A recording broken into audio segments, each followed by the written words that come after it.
پاکستان تحریک انصاف کے foreign funding case پر security committee کی آج رپورٹ جاری ہوئی ہے۔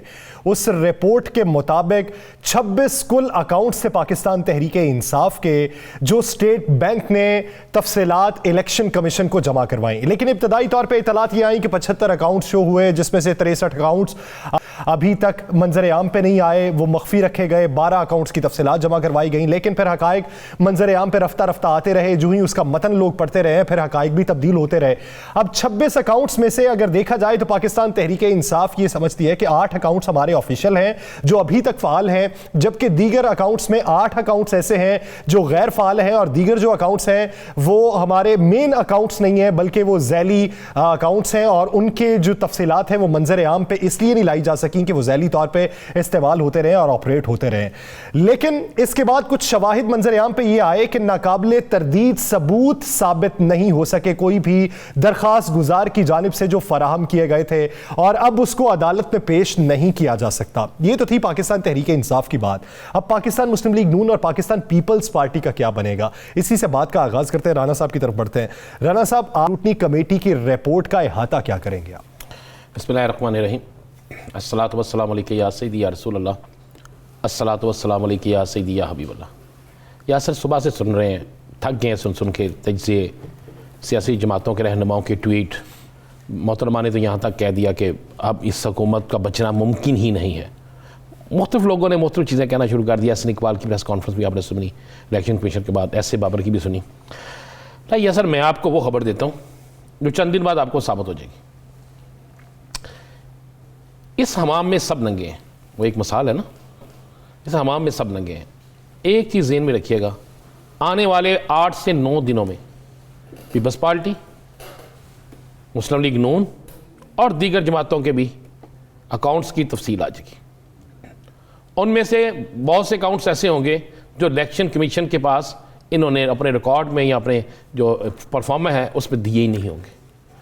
اس کے بعد حالات ایسے پیدا ہو جائیں گے کہ آج جو لوگ شامیانے بجا رہے ہیں، آج جو بڑی بڑی اچھل کود کے باتیں کر رہے ہیں، کچھ بھی نہیں ہوگا۔ ہر پارٹی اپنے آپ کو بچانے کے لیے کمپرومائز کی طرف جائے گی۔ یا سر میں جو لفظ استعمال کر رہا ہوں نا، ہر جماعت اپنے آپ کو بچانے کے لیے کمپرومائز کی طرف جائے گی، نمبر 1۔ نمبر 2، میرے پاس اطلاعات یہ ہے کہ کسی بھی سیاسی جماعت کو فارغ نہیں کیا جائے گا۔ اس کے حوالے سے بھی ٹائم لگے گا، مزید رپورٹس کے حوالے سے کچھ چیزیں سامنے آئیں گی، قانونی جو نقطے ہیں وہ سامنے آئیں گے۔ اس کے بعد الیکشن کمیشن کسی صورت میں بھی اپنے سر پر یہ نہیں لے گا۔ میں یہ آپ کو وثوق سے کہہ رہا ہوں، آنے والے وقتوں میں، آنے والے دنوں میں آپ کو نظر آ جائے گا، یہ ریفر کر دی جائے گی۔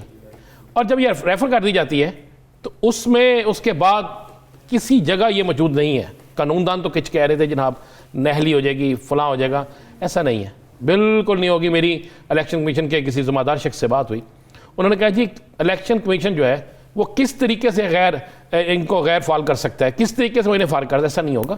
ایک رپورٹ ہے، باقی رپورٹس آئیں گی، سب کی رپورٹس آئیں گی، مشترکہ طور پہ رپورٹس جاری کی جائیں گی، اور اس کے بعد کہا جائے گا کہ اگر اس میں کسی جگہ کرپشن ہے، کوئی چیز ایسی ہے جو زمرے میں آتی ہے کرپشن کے، تو اس کو سامنے لایا جائے۔ آج ایک قانون موجود ہے یاسر، آپ اگر کوئی اپلیکیشن دیتے ہیں کسی کے خلاف کرپشن کی، تو اس کے ثبوت دینا بھی آپ کی ذمہ داری ہے۔ تو اسی لیے تو آج الیکشن کمیشن نے کہا کہ اکبر ایس بابر کی طرف سے جو شواہد دیے گئے تھے وہ ناقابل تردید نہیں ہیں، وہ ہم اسی کی بنیاد پہ عدالت میں نہیں جا سکتے۔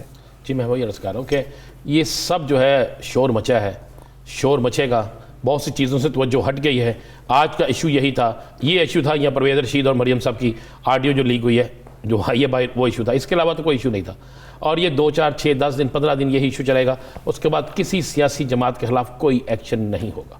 یہ میں آپ کو وثوق سے کہہ رہا ہوں۔ یہ جو آپ ٹویٹ جتنے ہیں نا، یہ آج کے دن تک رونق ہے، کل مزید رونق ہوگی، اس کے بعد ختم ہو جائے گا۔ میں آپ کو کہہ رہا ہوں کہ وہ الزامات جو لگائے گئے ہیں اسے ثابت کوئی نہیں کر سکا۔ اچھا، اسی طرح مسلم لیگ نون پہ لگنے والے الزامات کو بھی تحریک انصاف ثابت نہیں کر سکے گی، پیپلز پارٹی پر لگنے والے الزامات کو بھی تحریک انصاف ثابت نہیں کر سکے گی۔ اب آپ آ جائیں نا، آپ نے جو اکاؤنٹس دیے ہیں ان سیاسی جماعتوں کے، میں آپ کو یہ وہ بتا رہا ہوں جو ٹیکنیکل چیز سمجھنے والی ہے۔ ایک اکاؤنٹ آپ نے دے دیا کہ یہ 10 اکاؤنٹ ہے۔ اب آپ نے جو اپنا ایک پرفارما دیا ہوا ہے اس میں آپ نے کہا جی ہم نے اپنی الیکشن پہ اتنا خرچہ کیا، الیکشن پبلسٹی پہ اتنا ہوا، الیکشن کمپین پہ اتنا خرچہ ہوا، وہ پیسے کسی اور اکاؤنٹ نے وہیں سے کیے، اور اس کے بعد یہ اتنے اخراجات کہاں پہ ہوئے۔ اب جب ان اخراجات کو دیکھیں گے آپ ان چیزوں کو دیکھیں گے تو کوئی ایک سیاسی جماعت ایسی نہیں ہے جس نے ان اخراجات کی مد میں اکاؤنٹ سے پیسے اس طرح نکالے. مثال کے طور پہ میں یہ وہ بات کہہ رہا ہوں جو ریکارڈ پہ آ چکی ہے, چند دنوں میں سامنے ہو جائے گی. کہ مثال کے طور پہ یاسر, کہ آپ 1 ارب روپے کے فارن فنڈنگ ہے آپ کے پاس, آپ نے کہا جی ہم یہ اپنی تنظیم کے لیے پارٹی فنڈ ہے. اب پارٹی فنڈ کسی جگہ تو لگنا ہے نا. اگر ایک پارٹی فنڈ آپ کہتے ہیں جی جناب آج سے 15 دن پہلے میں نے فلاں جگہ پہ ہم نے ایک جلسہ کیا, اس کے اتنے خراجات آئے, لیکن فارن اکاؤنٹ سے چیک کیا جاتا ہے تو اس کی ادائیگی ہوئی نہیں ہوتی. ادائیگی اکاؤنٹ سے ہونی ہے نا, اس کی اکاؤنٹ سے ادائیگی نہیں ہوئی ہوتی, تو اس کا مطلب ہے نہ ثابت ہوگا نہ کوئی چیز ہوگی. میں کیا کہہ رہا ہوں, یہ ایک ڈرامہ ہے.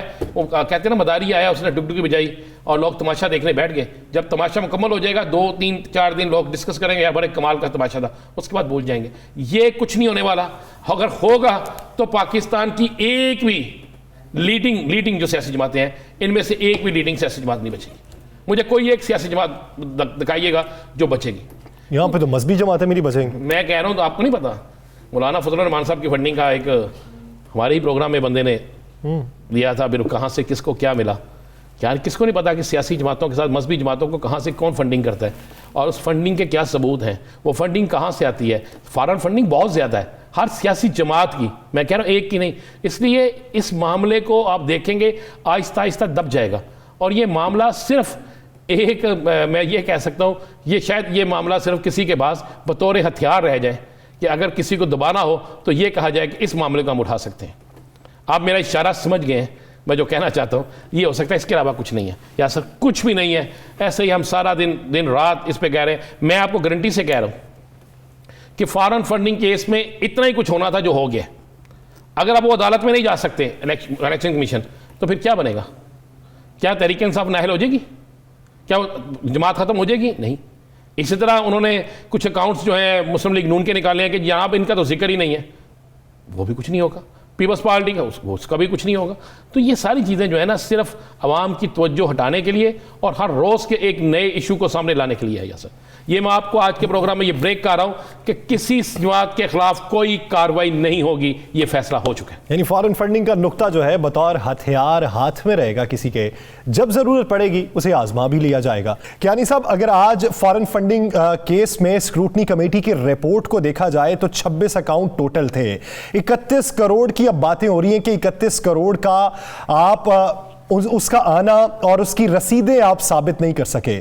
تو اپوزیشن نے جو آج الزامات لگائے کہ پاکستان تحریک انصاف پھنس گئی, اب اس کا مستقبل تاریک ہے, تو یہ سارے الزامات اور کمیٹی کی جو رپورٹ ہے ان دونوں میں مطابقت کتنی ہے؟ Thank you very much. بات یہ ہے کہ میں وہ خوش تو بیچارے جب ان کے خلاف پاناما کا فیصلہ ہے تب بھی مٹھائیاں بانٹ رہے تھے. ان کو ابھی سینس ہی نہیں ہے نا, actually they don't know the detail. تو جو ساری چیزیں ہوتی ہیں وہ ڈیٹیلس میں ہوتی ہیں. یہ جو فارن فنڈنگ کو سمجھنا ہوگا, یہ فارن فنڈنگ کیس تھا. فارن فنڈنگ کی جو ہمارے اکاؤنٹ تھے وہ سارے ڈکلیئر تھے, اور فارن فنڈنگ کے حوالے سے جو تمام چیزیں تھیں وہ ہم نے پروڈیوس کر دی تھی.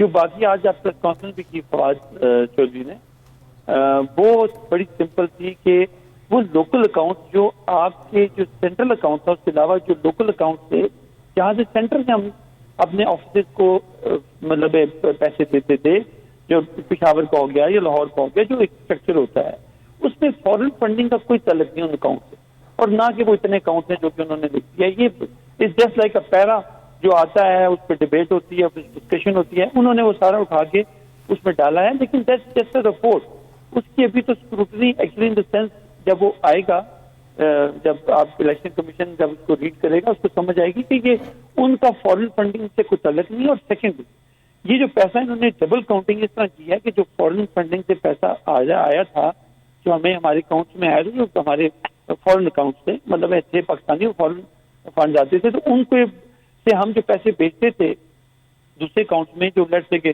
5 لاکھ بیچ دیا, مثلا کوئی آفیسز کی رننگ تھی دوسرے شہروں میں تھی, انہوں نے اس کو بھی جمع کر کے اس کو ایکچولی وہ فگر کو ایکسٹرا بنا دیا کہ یہ فگر بھی اس میں ایڈ کر دی, جبکہ یہ اماؤنٹ سینٹر میں آتی تھی اور وہ وہاں سے پیسے دوسرے اکاؤنٹ میں جاتے تھے, اور ان کا کوئی ڈائریکٹ ڈونر نہیں تھا, وہ کوئی فورن ڈونرز نہیں تھے, یا وہ کوئی ڈونیٹ نہیں ہوتی تھی وہاں سے,